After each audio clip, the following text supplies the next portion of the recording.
આજે તો અમે પાણીપુરી ખાવા માટે ગયેલા હતા. તો નમસ્કાર બધાને, ગુડ મોર્નિંગ, સુપ્રભાત. પહેલાં તો જલ્દી મેં તૈયાર થયેલા, જમવાનું એવું બનાવી દીધેલું, એટલે પછી જમવાનું બનાવીને તૈયાર થવા લાગી ગયેલી હતી. કેમ કે એમને તો મને દરરોજને જવામાં લેટ થઈ જાય છે કંપનીમાં, પણ આજે થોડું તૈયાર જલ્દી થવા લાગેલું છે. પછી તૈયાર થઈને પછી જમવા બેસી ગઈ. તો જમી લીધું તો પણ ભૂખ લાગેલી, તો વેફર પણ ખાઈ લીધો. હવે જતા છે અમે કંપનીમાં. આજે તો બહાર નીકળ્યા પછી ખબર પડી બહુ ઠંડી લાગતી છે એવું. હવે ટિફિન એકવાર બતાવી દઉં કે ટિફિન લઈને જતી છે એવું. હવે કંપનીમાં પહોંચી ગયા.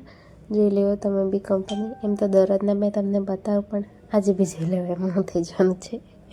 પછી છુટ્ટી થઈ ગઈ ને હવે જતા છે અમે ધીરે રૂમ પર. અરે આજે તો સોમવારે બજાર હતું ને જઈને પાણીપુરી ખાઈ લીધી ફ્રેન્ડ સાથે. પછી થોડું બજારમાં ફરી લીધો.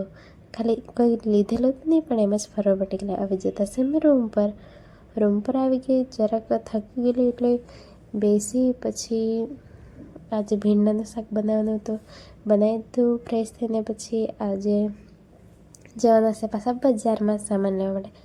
આ જો મીશો કંપની, તમે તો કોઈ દિવસ જોયેલી નહીં હોય, એટલે બધા બજારમાં આવી ગયા ને પછી થોડુંક ફર્યું, સામાન વગેરે લઈ લીધું ને રૂમ પર આવી ગયા.